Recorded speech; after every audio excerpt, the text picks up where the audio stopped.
कि 3 फरवरी से हमारे ब्रज में होली आरंभ हो चुकी है, जिस दिन से बसंत पंचमी आती है। तो 3 फरवरी को बसंत पंचमी पर होली में हमारे ब्रज में ध्वजारोहण होता है, अर्थात उस दिन से होली आरंभ होती, इसलिए होली का ध्वजारोहण आरंभ किया जाता है। उसके बाद 7 मार्च से निरंतर होली एक एक ग्राम में, आपने सुना होगा बरसाना, नंदगांव, गोकुल नाम सुने हैं ना, तो हर जगह की होली का अपना अपना अलग महत्व है। तो माना जाता है कि 7 मार्च से हमारे यहाँ होली आरंभ हो चुकी है। ब्रज की होली 7 मार्च से आरंभ हो चुकी है।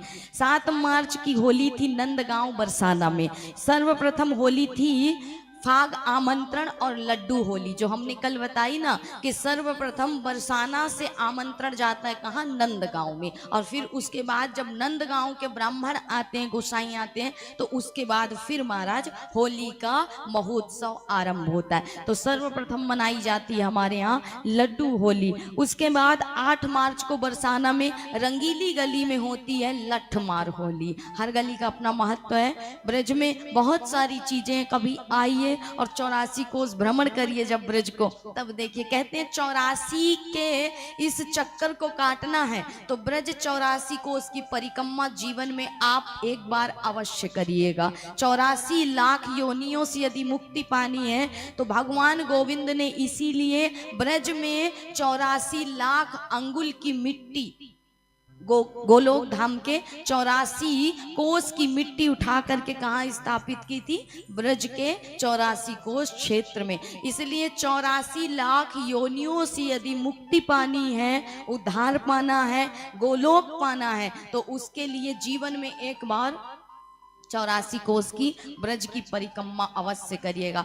वाहन से 3 बार करने पर पैदल के 1 बार करने का पुण्य फल प्राप्त होता है। तो उसमें 84 कोस में आपको ये दिखाया जाता है कि भगवान ने कहाँ पर कौन सी लीला को किया था, भगवान कहाँ खेलने गए थे, भगवान कहाँ भोजन पाते थे। आज भी हमारे ब्रज में वो सारी स्थली है महाराज। भगवान कहाँ कहाँ गौचारण के लिए गए, भगवान ने कहाँ कहाँ चीर हरण किया। आपने सिर्फ एक ही चीर हरण की कथा सुनी होगी, चीर हरण स्थली देखी होगी, लेकिन हमारे ब्रज 84 कोस में कई चीर हरण स्थली हैं जहां पर हमारे गोविंद ने गोपियों के साथ लीला की थी। इसलिए हर जगह का अपना महत्व और हर जगह की होली अलग है महाराज। तो माना जाता है 8 मार्च को हमारे यहाँ बरसाना में रंगीली गली में लठमार होली खेली जाती है। 9 मार्च को, आज क्या है,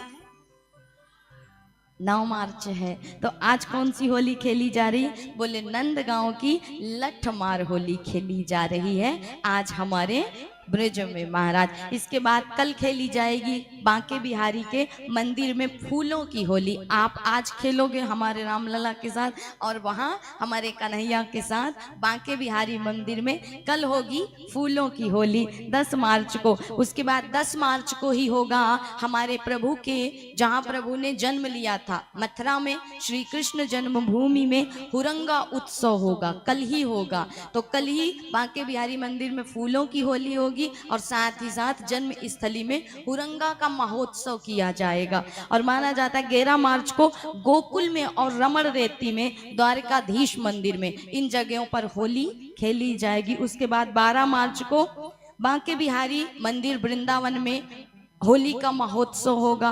13 मार्च को पूरे ब्रज 84 क्षेत्र में होलिका दहन होगा, क्योंकि होलिका दहन का महत्व तो आपको हम कल बता चुके हैं। अपने बुरे विचारों को दहन करने के लिए हम होलिका को जलाते हैं, इसलिए पूरे ब्रज क्षेत्र में 13 तारीख को होली जलेगी। 14 मार्च को होगी क्या, बोले धुरेड़ी महाराज, और पूरे ब्रज में रंग उड़ेगा। और यदि ब्रज की होली देखनी आपको ब्रज में आना है तो माना जाता है कि देखिए ब्रज में आइए लेकिन शालीनता से, मर्यादा से, क्योंकि वो एक दार्शनिक स्थल है। अर्थात ब्रिज जो है ना, अवध जो है ना, प्रदर्शन की चीज नहीं है, दर्शन की चीज है। अर्थात ईश्वर के पास हम आ रहे हैं और वहां भी आकर के बहुत से लोग नशा करके आते हैं, अभद्रता करते हैं। तो निवेदन है कि ऐसे लोग जब ब्रिज में आए तो शालीनता से आए, मर्यादा का ख्याल रखें। आप भगवान की परम पावन भूमि में आते हैं, इसलिए मर्यादित होकर के रंग खेलें। और किसी भी स्थान में हो, ब्रिज में नहीं, आप होली स्वयं भी खेलें तो अपने घर की माँ बेटी बहन बेटी को देख करके और ढंग से होली खेलिए, मर्यादित होली खेलिए, क्योंकि दूसरे के घर की इज्जत भी आपके घर की ही इज्जत है। तो किसी और की बहन बेटी के साथ यदि आप अभद्रता करते हैं तो कोई आपकी भी बहन बेटी के साथ करेगा। इसलिए दूसरे की इज्जत को अपनी इज्जत मान करके मर्यादा में रह करके होली खेले। होली खेलने का अर्थ ये नहीं है कि आप भांग और गांजा चढ़ाइए महाराज। होली खेलने का मतलब बहुत से लोग ये लेते हैं कि नशा करके होली खेलते हैं, लेकिन ऐसा तो कहीं पर नहीं हुआ। क्या हमारे गोविंद नशा करके होली खेलने गए थे? कन्हैया कभी नशा करते ही नहीं थे महाराज, वो तो सबको नशा मुक्त कराने वाले।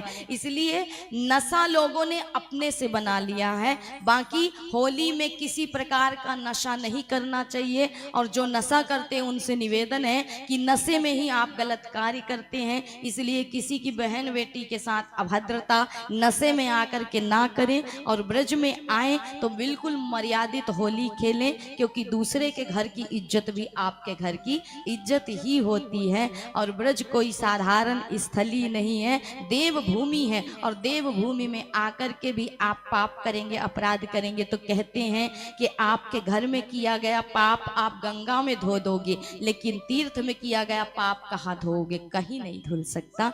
इसलिए मर्यादा में, संस्कारों में रह करके हम राम के वंश से हैं, राम को पूजने वाले हैं, कृष्ण को पूजने वाले हैं, इसलिए हम राम को भजने वाले हैं, तो राम की तरह ही मर्यादित होना चाहिए ना। इसलिए नशा ना करें, सभी से निवेदन है। होली में किसी प्रकार का नशा नहीं करना चाहिए, और नशा करके ही समाज में विकार आते हैं, विकृति आती है, और मर्यादाओं को भी आप तोड़ देते हैं, अमर्यादित हो जाते हैं। इसलिए किसी प्रकार का नशा होली में नहीं करना चाहिए। होली है रंगों का महोत्सव, अर्थात जीवन वैसे बेरंग पड़ा है, कम से कम 2-4 दिन तो रंग में रंग जाओ, और तरह तरह के रंगों से जीवन रंग जाए। इसलिए रंगों का त्योहार है होली। ऐसी चीजों का प्रयोग ना करें जिससे एक दूसरे को हानि पहुंचे और दुख हो, कष्ट हो महाराज। इसलिए निवेदन है पूरे भारतवर्ष के पूरे देशवासियों से, आप बस से नहीं, सबसे निवेदन, क्योंकि सोशल मीडिया में भी बहुत सारे लोग सुन रहे हैं,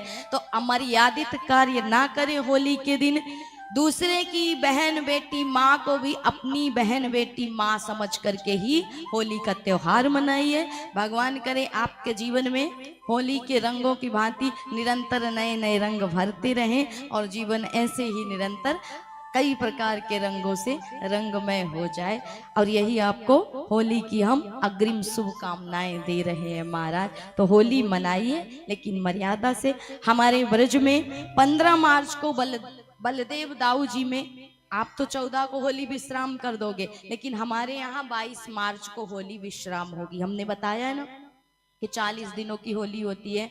तो 15 मार्च को जो बड़े दाऊ जी हैं, एक स्थली है, अब आपको हर स्थली का वर्णन करके वैसे तो नहीं बता सकते, लेकिन बड़े दाऊ जी नाम से एक स्थली है जहां पर हमारे दाऊ जी विराजमान हैं। तो माना जाता है कि बलदेव दाऊ जी में हुरंगा होली खेली जाती है सर्वप्रथम 15 मार्च को। होली के बाद हुरंगा होता है, अर्थात मिलन समारोह जिसे कहते हैं ना, होली मिलन जो होता है उसी को हुरंगा कहते हैं। तो होली मिलन में हुरंगा होता है दाऊ जी महाराज में 15 मार्च को। 16 मार्च को नंदगांव में भी हुरंगा खेला जाता है। उसके बाद 17 मार्च को जितने भी ग्राम हैं उनमें पारस्परिक रूप से हुरंगा खेला जाता है। उसके बाद माना जाता है कि 18 मार्च को मुखरई में ये पारंपरिक रूप से हुरंगे का आयोजन होता है। और उसके बाद 22 मार्च को होगा वृंदावन के रंगनाथ मंदिर में महाराज होली का उत्सव मनाया जाएगा। और इसी के साथ 40 दिन चलने वाले इस होली महोत्सव का 22 मार्च को हमारे यहाँ विश्राम होगा। आप तो 14 को विश्राम कर देंगे, हमारे ब्रिज में 22 मार्च को होली का विश्राम होगा। और सुंदर होली का महोत्सव मनाइए।